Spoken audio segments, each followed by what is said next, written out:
Welcome to Pregnant Possibilities. I'm Jeanne Schumacher, and my partner is Dr. Debra Shapiro. She's a board-certified OBGYN, and together we created the program called the Pregnancy Advantage. And our objective is to help women to get their bodies pregnant ready and to provide support if you're experiencing difficulties in conceiving, especially before you go down what I call the in vitro fertilization rabbit hole. Wow. But anyway, today on our show, we're going to be discussing toxins in the environment and the impact on you and the future children.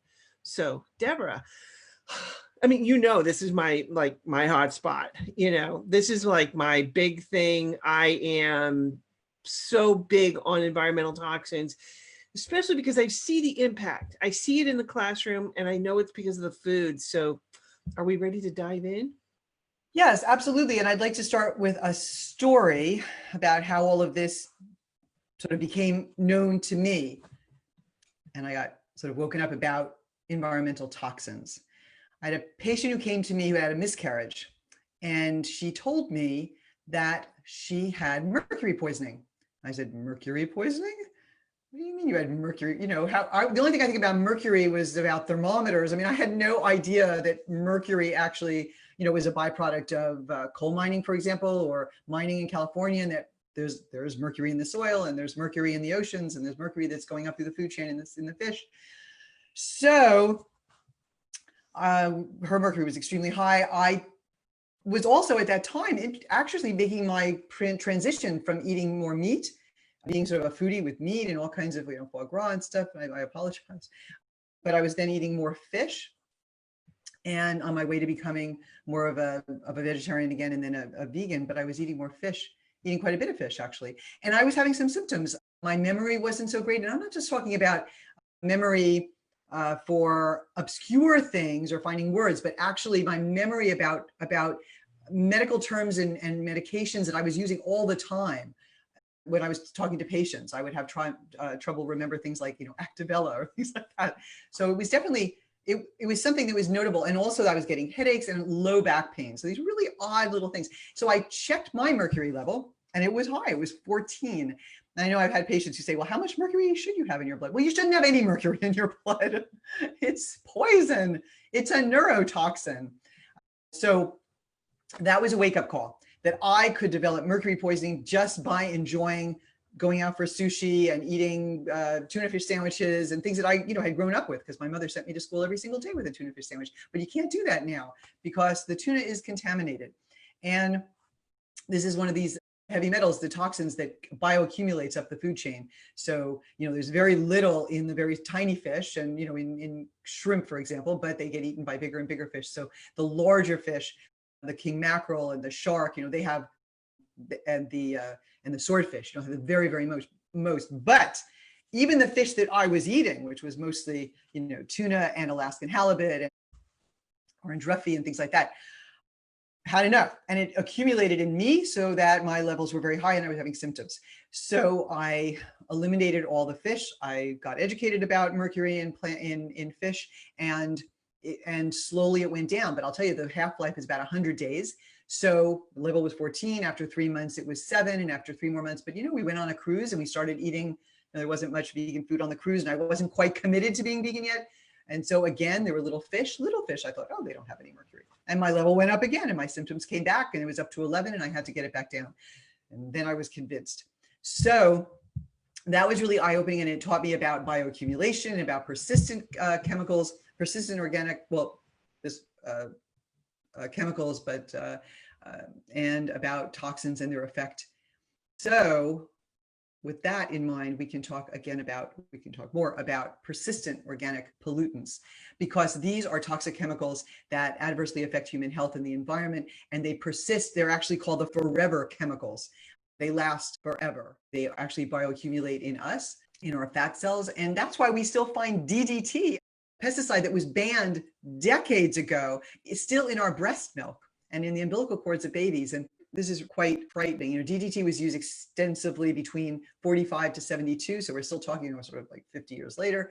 I want people to be starting to think about chemicals and persistent organic chemicals where they are in the environment. And if you want to learn more, obviously just look at the Environmental Working Group, because they have a lot of information about this. And you can just Google, persistent organic pollutants, and just know that, it takes a lot longer than just 90 days to get this stuff out of your system. And especially if you're holding a lot of these chemicals in excess fat, also this will be mobilized when you lose weight. And so if you're thinking about getting pregnant, you really want to give yourself time to get some of these chemicals out of your body. And if you have that time, if you're only 20 and you're thinking about having a baby later in life, well, maybe this is the time to really be cleaning up your diet and avoiding these toxic chemicals. They're not just in our food. I mean, they're in our water, and we're going to be talking about more of they're in our clothing, they're in our furniture, they're in our packaging of food.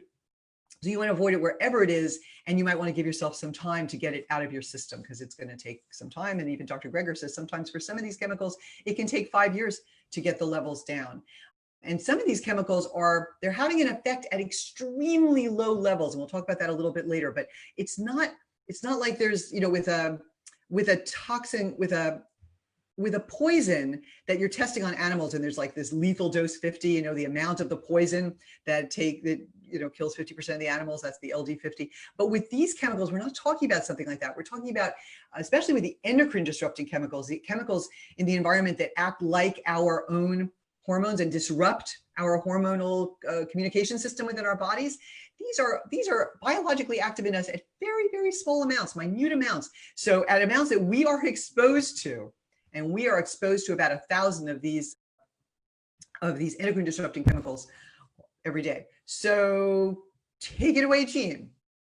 I just wanted to share a story, tacking on to you with your Mercury, because I live close by to Danbury, Connecticut. And Danbury, Connecticut is known as the Madhatters because they used to make hats in Danbury, Connecticut.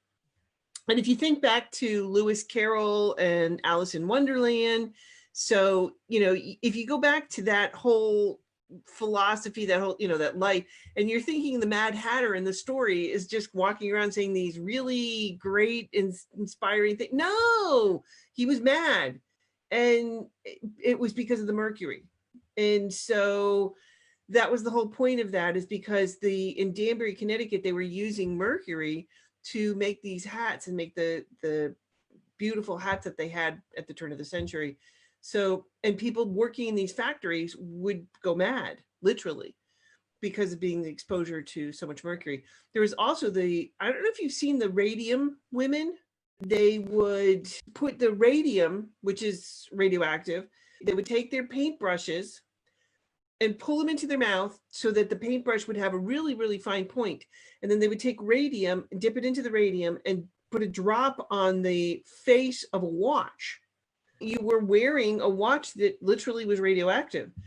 And these poor women were working in these factories, literally were getting radium on them in their skin. I mean, and just from dipping it into their mouth, their jawbone started like literally dissolving. And, that was one of the first, and to read their stories is really, really powerful. I mean, just, it's right up there with on Netflix, Marie Curie, just talking about her whole life being, because they're the first family of radioactivity. I mean, not only did she and her husband, Pierre Curie, win a Nobel Peace Prize in 1903, their daughter Irene, can you imagine the conversations at that dinner table? Their daughter Irene won a Nobel Peace Prize in 1935. POPs are everywhere. These persistent organic pollutants, they're everywhere. And one of the things that you want to, make sure that you're doing is to stay away from water bottles, because just, first of all, the water bottle that's, the disposable ones, first of all, the environmental impact on that is ridiculous, because most of these things don't get recycled. They just get thrown into the trash. I mean, our sedimentary layer for us as humans is going to be one level of trash. That's plastics. And so these plastics don't break down in the environment. They take a lot of resources to create these water bottles. And then they say, don't leave them in the car because they're going to get hot. And you don't want to drink them after they get hot. A lot of people don't understand too is how they're bottled. Like there's certain ones that are just distilled water. Okay. Certain, those bottled waters. And what they do to distill water is they take it from a liquid to a gas, which is 212 degrees, Fahrenheit, to change that.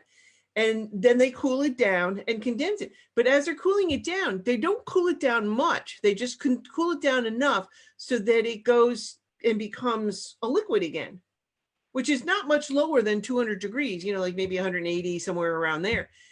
And that's what pasteurization is. It's a minimum of 180 degrees. So just before boiling. So they're filling this water bottle with hot water to begin with. You think that's going to be leaching out some of the plastics in that water bottle? In addition to, like, if you leave it in your car, you're going to get a double dose. Okay. But people don't understand that they think that they're doing something good for their body by drinking these waters. And I've done some substantial tests. One of the things I used to do with my students when I was teaching, because now I'm not teaching, well, actually, I'm going to be teaching at Plant City in Providence this Saturday. I'm so excited to be going back there because I'll be in the big room. Getting back to these water bottles. I used to, with my students, they would all bring in water bottles, things that they're drinking at home. And I would bring those in and we would test them. We would test them for the pH. Every water bottle that I tested had a pH less than 7. Okay. So we're talking about acidic. And if you don't know what the pH scale, that means potential for hydrogen ion. Okay, that's my chemistry teacher coming out in me.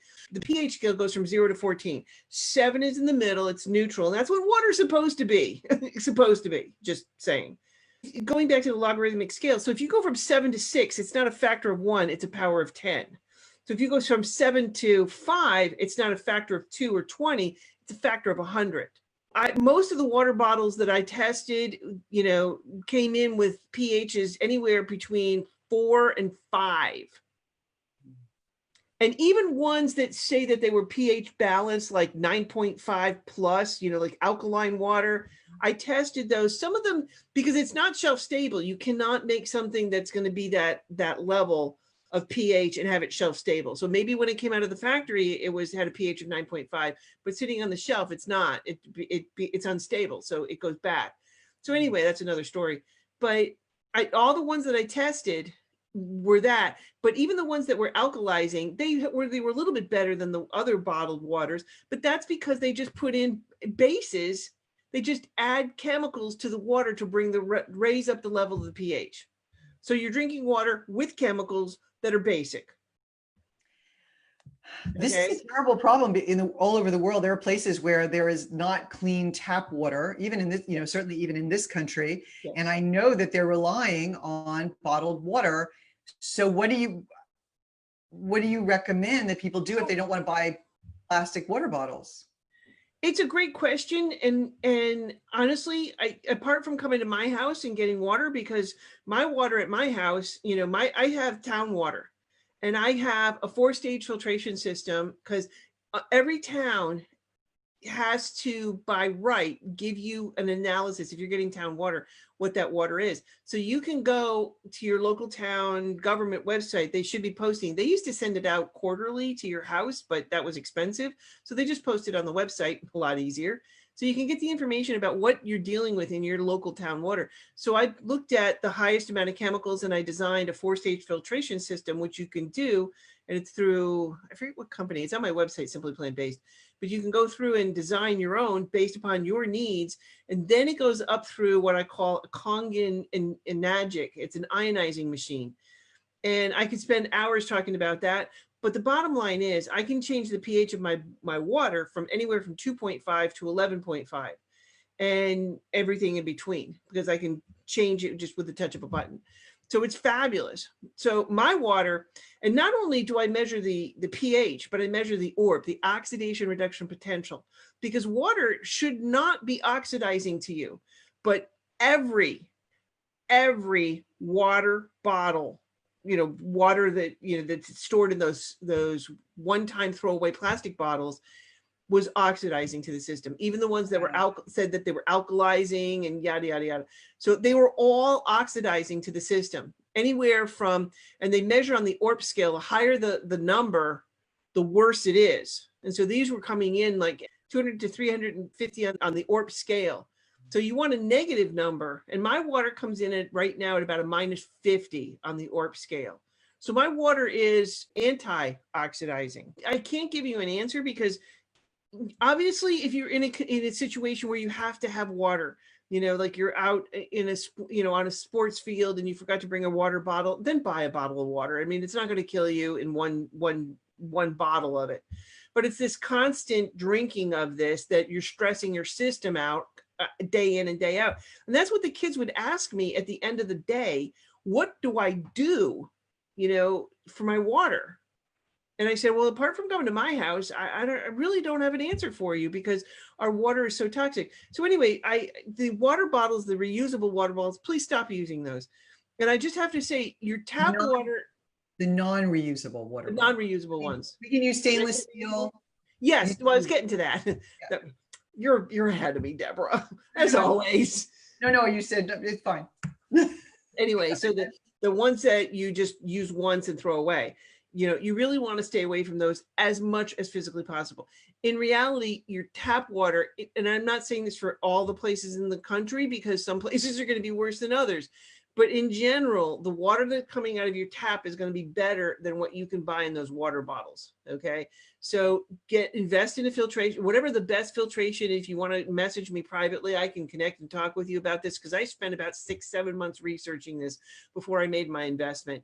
And I'll tell you why I went with what I did and how I set it up and yada, yada, yada. Anyway, if there's anybody's interest, I'm happy. Love to talk water. I've been studying it for 25 years. I think it's fascinating. It's a fascinating molecule. That's a whole nother story, especially when you see water behave in outer space.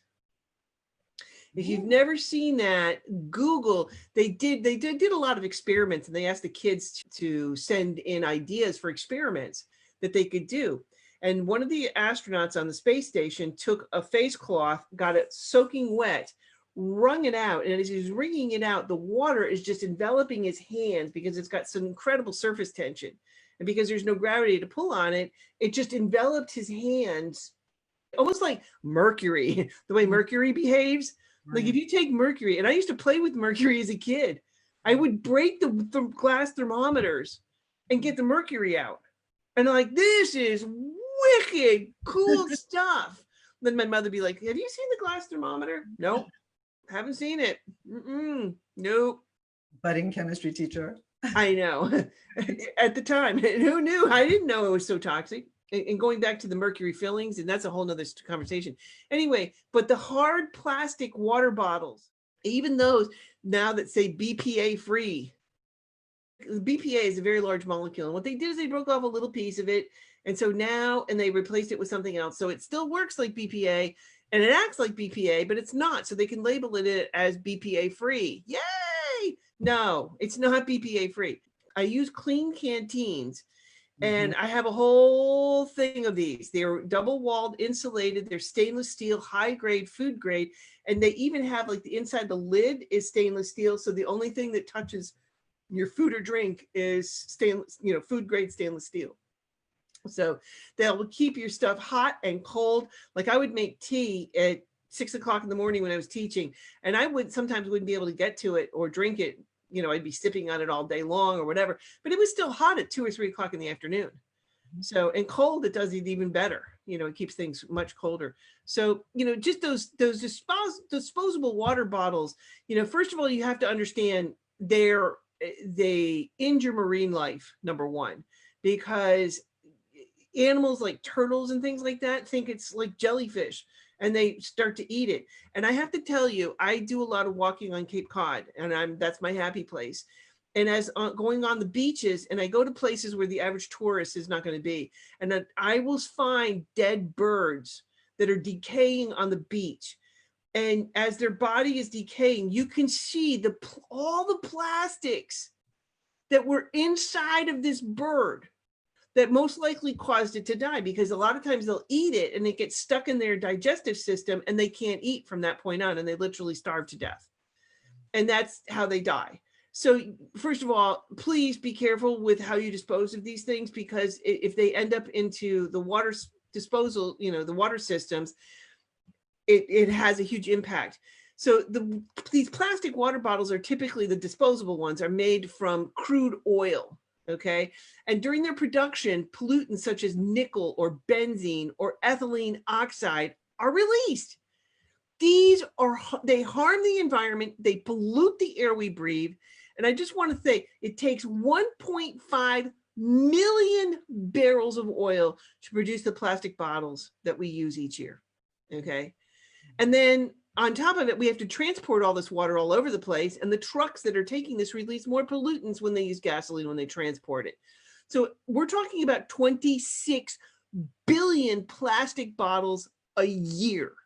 That equals 30 million tons of plastic. And most of them end up in the garbage. So, and it takes hundreds and hundreds of years for this plastic to break down and decompose, to dissolve in the soil. So the bottles that are going into the dumps today won't be dissolving for hundreds and hundreds of years. So it's a huge, huge problem, because right now, you know, with, let's say, Hurricane Sally, and I've heard that many, many people have no access to clean water. So what are they using? I mean, I'm sure they're using plastic water bottles. And I remember in other disaster areas, and certainly in Flint, Michigan, and I don't have the answer, obviously, but just know that if there's any possibility of buying a glass water container that you can take to some place that has filtered water, because I've seen there are some filtered water stations some places, and try to use those instead. We used to use bottled water ourselves. I mean, it's hard to think about making a transition, but if you can, and not everybody can, obviously, but if you can make a transition, if you don't have to be dependent on water bottles, or if you go to your work and they're always at lunches, always serving things, maybe make a suggestion that they not just buy little bottles. I mean, it's horrible. These little bottles of water, and they'll have about 30 of them for everyone. It's insanity. No. So sometimes we can make a little difference, right? You know, like a Berkey water filter that you can just put into, you know, like maybe the faculty room, or, you know, the work room. Right. The Environmental Working Group has a whole thing on your water, and you can look up your zip code and where your water comes from. You can see what's in it and what chemicals need to be, or really at too high a level and should be taken out. And then you can see what kind of a filter will work also for you for that. And that's what we did finally, because our water actually needed to be filtered. So, and I didn't want to buy bottled water anymore. So it takes time to realize. I mean, I know there are some people who live with zero waste, and I'm not there yet. I don't know how to do that yet, but there are people who know how to do that. So I'm just talking about, let's move the dial a little bit. So if you've been using plastic water bottles every day, maybe you can buy a stainless steel water bottle and use that. And maybe you can look on an Environmental Working Group and get a filter and start using your own water and feel good about that, because you can't really feel good about plastic. Right. And that has to do also with, you were talking about BPA, but also with what you keep all of your food in when you have leftovers, right? So we recommend glass and not plastic. Well, I mean, for example, I still use some plastics, but I'm very judicious. Like, for example, I'll take a paper towel and put it into my plastic container, and then put my carrots in there, something that I know that it's not going to react with the plastic, or my celery, you know, things like that. Because we pack our coolers, like I pack my husband's cooler every day to take to work, you know, and the glass is heavy, you know, the glass dishes. Now, we only pack the stuff in the glass dishes where it's going to be something that's going to react, like something like that's going to be more acidic, like tomatoes, you know, that will react with the plastic. And you've seen that, like if you take a spaghetti sauce, then you put it into the plastic container, the plastic then turns orange. You know, I'm sure you've seen that somewhere along the way. That's not a good thing to put into plastic. So basically we put into it anything that's going to be acidic like that, but also the stuff we want to heat up, because we use what's called the mini hot logic. I'm working from home now. I don't use a microwave.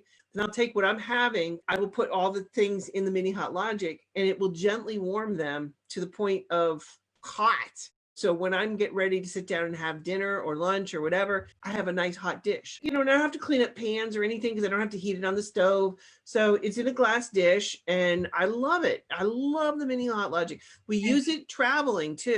Yeah, in the car, you can plug it into your lighter. Like the cigarette lighter. They have a converter that you can buy on the Mini Hot Logic website, because we're going to Providence, you know, and so we'll have food, and then we'll put it into the Mini Hot Logic. And when we stop to eat, then we can take something out. Like I have oatmeal already ready to go, and we'll put it in the mini Hot Logic. And as soon as we start driving, because we're leaving, like we have to, the class is at 8:15, so we have to get there. It's a 3-hour drive. So we're going to be leaving about 4 o'clock because we have to set up and get ready and everything for the presentation and the cooking demo. So it's going to be a fun class. I just want to say it's really important for you to get as much toxins. You'll never be perfect, okay? But once you become aware, like just going back to the water for a second, like all the chemicals that you're using, like the foaming bath cleaner in the bathtub, okay? First of all, you're bending over the bathtub and you're trying not to breathe because you just know how toxic that is to you. You don't have to read the label. Your body is telling you, don't breathe this stuff.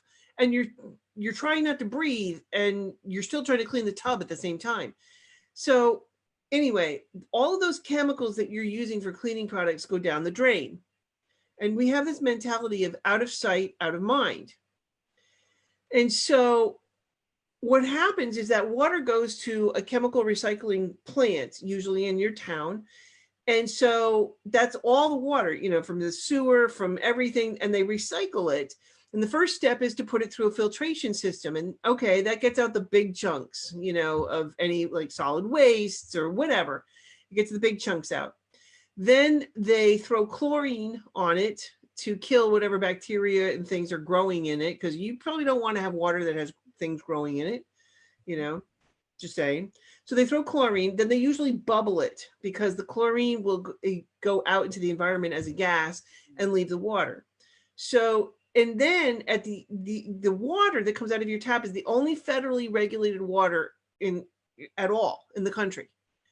So the water has to have a pH level. It has to be neutral in theory, okay? So that's the federal regulations. So before the water can leave the chemical plant, now all the chemicals, like the cleaning products and everything else, are still in the water. They're still in the water because they're very tiny molecules and they go through the filtration system that they have. That filtration system is not designed to get over the 10,000 chemicals that we have in personal care products. It's not designed. Just saying, okay? So what they do is they add usually sodium hydroxide to raise the pH. That's like the main ingredient in Drano, okay? That opens up and breaks down the clogs and oil and everything else from the precipitates in the bathtub that collect on the inside of your pipes. That's what that's for, is to break that down. That can dissolve human hair and fat and just break it down. So it's pretty, yeah. And that's what they're using to raise the pH up. So it comes out of your tap water, your tap at like a 7. So that's great, but it's still very oxidizing. So it's better than the bottled plastic waters, the disposable ones, but you have to be proactive and take the next step to get into this because a lot of the chemicals are still in your water. So we have to do the best we can. We can't make ourselves crazy, right? So, but it does make a difference. And I'll just say if we have 1 minute left, there was a 3M plant that was in Minnesota, and that was putting out, as a byproduct of what they were making, per and polyfluoroalkyl substances, PFAS, into the water of this area of Minnesota. They actually were noticing some birth outcomes that were not desirable, or preterm births, low birth weight. The city decided, because the levels of PFAS in the water were so high, that they would put in a citywide filtration system in this one city in Oakdale, Minnesota. And you can look up, there's a study about this, but they actually had this natural experiment looking at birth outcomes after the city had its water system filtered and before, and there was an improvement. So it's one thing if you're using some of these chemicals and if you're not caring about the chemicals so much when you're 40 and 50 and you don't have any kids in the house and blah, blah. But especially if you are thinking about getting pregnant, because that's what this program is about. We're talking about really trying to be as careful as possible with these persistent organic pollutants and with the endocrine disrupting chemicals and with all the plastics and the microplastics and all this before you conceive, because they have an effect on some of them have an effect on the embryo at the blastocyst stage, right after fertilization, just a few days later. You probably won't even know you're pregnant. And these chemicals are having an effect on the baby and on the embryo at that stage. So it's too late. You can't really undo it then. You have to take care of these things before. So you just need to educate yourself and learn how you can live as lightly on the earth as possible. And the environmental working group is great because they also talk about cosmetics. They have a cosmetic database, and you can really reduce your levels of these toxins. And I would do it before you think about conceiving. Right. But also too, if you're having trouble conceiving, check us out before you go down the in vitro fertilization, because once people go plant-based, and I'm looking forward to it because Nancy had helped several women go plant-based and because they were having trouble conceiving, and they all got pregnant. So I'm looking forward to doing an interview with that. Also, next week, we have Dr. Neil Barnard, who's coming back with us. So I'm very excited to have him back. And also, Debra and I have started a new series called Women's Health. We go live from Simply Plant-Based Facebook page at 2:30 on Thursdays, Eastern Standard Time. So they're also obviously recorded, and so if you miss it, but our topic today is endometriosis. So Debra, I'll see you at 2:30. All right, see you in a few hours. Take care. Bye-bye, everyone. Bye. Thank you for coming in and joining us today.